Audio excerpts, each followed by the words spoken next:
In today's lesson, we're going to be looking at the compound angle formula. What the compound angle formula states is for the cos of, in this case cos, the cos of x minus y breaks up into the cos of x times the cos of y plus the sine of x times the sine of y. Now we have a corresponding formulas for sine of x minus y, cos of x plus y, and sine of x plus y. But for now, we're just going to focus on the cos of x minus y and try to derive this formula here. So y is the cos of x minus y equal to cos x cos y plus sine x sine y.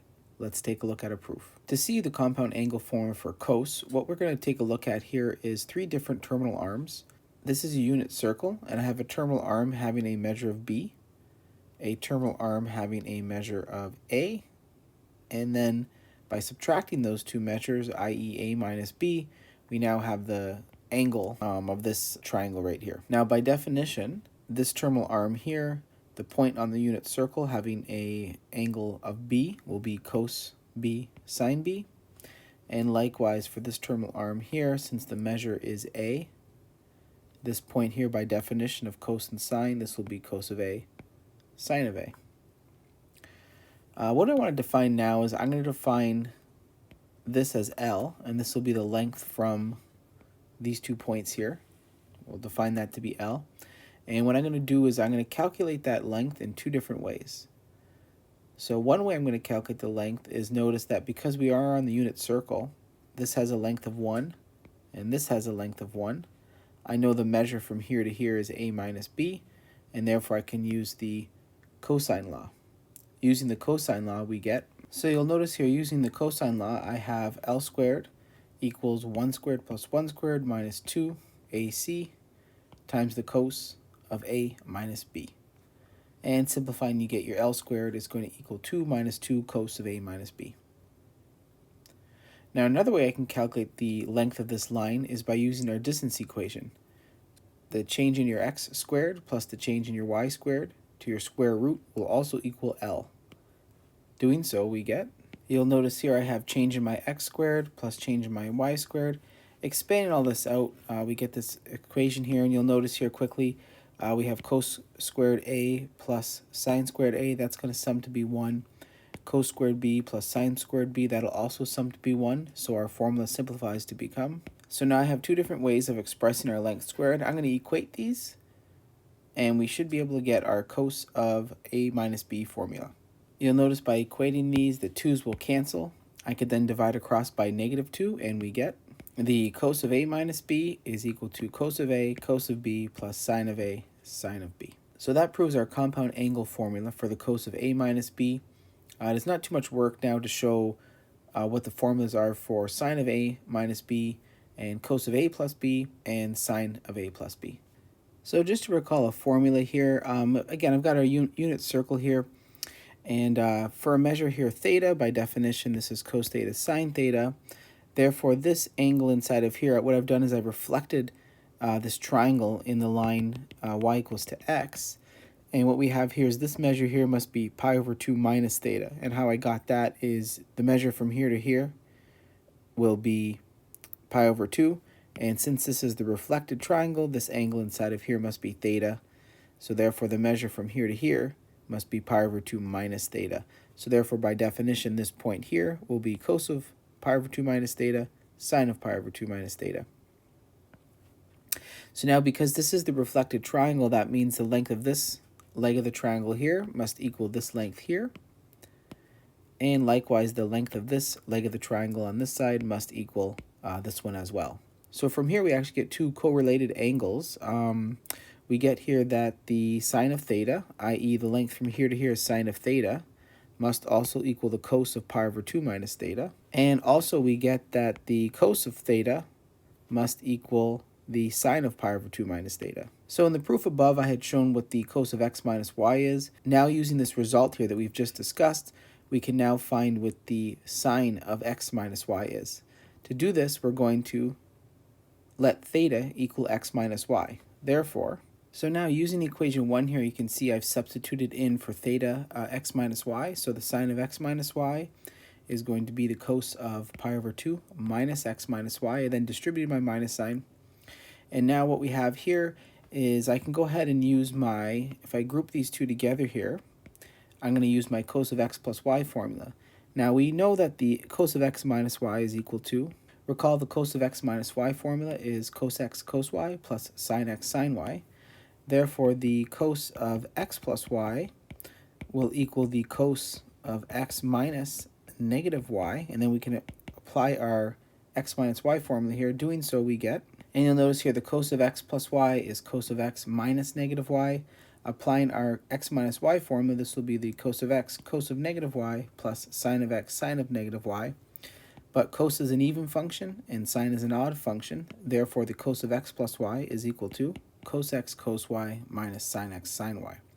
So therefore, we can apply our cos of x plus y formula here, giving us, and now as we had discussed here, the cos of pi over 2 minus x is in fact equal to sine x, and the sine of pi over 2 minus x is equal to cos x. Subbing this in, we get, and therefore we have the sine of x minus y is equal to sine x cos y minus cos x sine y. And you can quickly see doing the exact same trick that we had done for finding the cos of x plus y, we can do that to find the sine of x plus y as well. Let's go ahead and summarize the following four formulas. Summarizing the work we did above here, you can see that the cos of x minus y is cos x cos y plus sine x sine y. The cos of x plus y, it'll be the same here. You still have your cos x cos y, except for it'll switch signs on you. So you can see here the cos of x minus y, they switch that to a positive. And for the cos of x plus y, we switch that to a minus sign. And as we just showed above here, the sine of x minus y is going to be sine x cos y minus sine y cos x. And then again, doing the same trick in number 4 as we did for number 2 here above, you can quickly find the formula for the sine of x plus y. All right, let's take a look at some application questions of these compound angle formulas. So for our first example here, we want to find the exact value of the cos of 15 degrees. Now the cos of 15 degrees is not one of your special 16 points on your unit circle, but 30 degrees is. So let's take a look at calculating the cos of 30 degrees. Well, I know the cos of 30 degrees is equal to the cos of 15 degrees plus 15 degrees.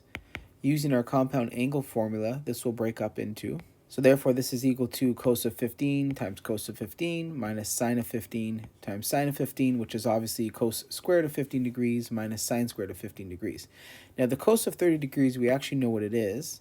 If you go to your unit circle here, you'll recall that if you have a measure of 30 degrees, then this point right here, by definition of this point right here will be root 3 over 2 and a half. So therefore the cos of 30 degrees is equal to root 3 over 2. Now I have here root 3 over 2 is equal to cos squared 15 minus sine squared 15. We know that sine squared plus cos squared is 1. Therefore I can get rid of the sine squared 15 and replace that with 1 minus cos squared of 15. Doing so we end up getting here that root 3 over 2 is equal to 2 cos squared 15 minus 1. We can now isolate and solve for the cos of 15 degrees, giving us the cos squared of 15 degrees is equal to root 3 plus 2 over 4. Now we can go ahead and take our square root, and we get the cos of 15 degrees is equal to the square root of root 3 plus 2 over 2.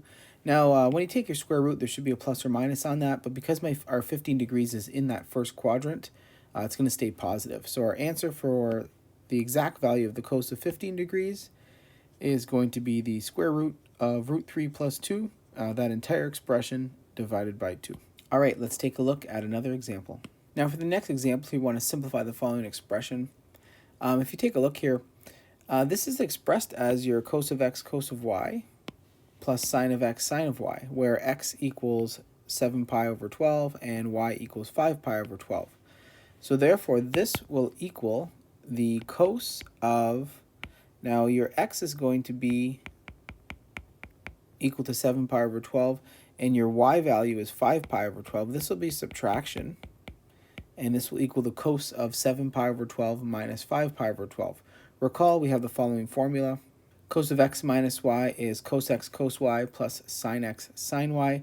So therefore, this will end up being the cos of 7 pi over 12 minus 5 pi over 12, which becomes the cos of 2 pi over 12, which is cos of pi over 6.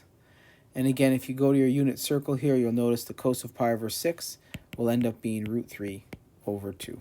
So therefore, the following expression here is simplified to become root 3 over 2.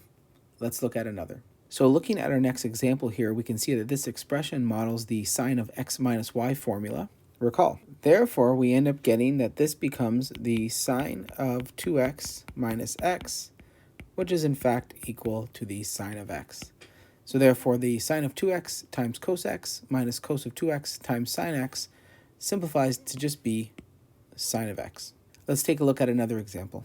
In the next example here, we're given here that the sine of x is 4 over 5, the sine of y is negative 12 over 13, and we know that x is bounded between 0 and pi over 2, and y is bounded between 3 pi over 2 and 2 pi. And what we want to do is we want to find the sine of x plus y. So we just need to find out, we already know what the sine of x is and the sine of y is. We need to find out what the cos of x and cos of y are. To do this, let's consider our unit circle. On our unit circle here, if you take a look, we have the sine of x is 4 over 5. And again, that's defined to be between 0 and pi over 2. So quickly drawing our terminal arm here, we have a terminal arm in that first quadrant. And we know that the measure here for x is going to yield this leg of the triangle being 4 and this one being 5. So quickly we can see here that we have ourselves a 3, 4, 5 triangle. If you're not familiar with a 3, 4, 5 triangle, notice we can quickly use Pythagorean theorem, in which case I get 5 squared minus 4 squared is going to be 25 minus 16. You end up getting here the root of 9, which is 3. So therefore I know all the measures of the triangle in this quadrant. Therefore the cos of x must equal my adjacent over my hypotenuse, which is 3/5. So now we know that the cos of x is equal to 3 over 5. And again, in this quadrant here, cos is positive, so this will remain as 3 over 5. Let's do the exact same thing for this trig ratio here. So I have the sine of y is negative 12 over 13. Again, for that one, we're in this quadrant here, 3 pi over 2 to 2 pi. Let's take a look at our unit circle. So looking at our unit circle here, again, we know that for our measure here, y, we know that this is 12 and this is 13. We're going to have to use Pythagorean theorem here. Using Pythagorean theorem, we get 13 squared minus 12 squared is equal to 169 minus 144, which will be the square root of 25, which is actually 5. So we have the measure of this leg of the triangle is 5. So now we can go ahead and find the cos of y, and your cos of y is going to be your adjacent, which is 5 over your hypotenuse, which is 13. And again, in this quadrant here, cos is going to be positive. So now we know that the cos of x is 3/5 and the cos of y is 5 over 13. We can now sub this into our above formula that we have right here and get our final answer. So now we know here the sine of x plus y is sine x cos y minus sine y cos x. So you'll notice here that the sine of x is 4/5, cos of x is 3/5, sine of y is negative 12 over 13, and cos of y is 5 over 13. Let's go ahead and sub that all in here. Subbing this in, we get. So subbing this in here and simplifying, I end up getting 56 over 65. So therefore, the sine of x plus y in this situation here is 56 over 65. All right, that concludes today's lesson on compound angle formulas.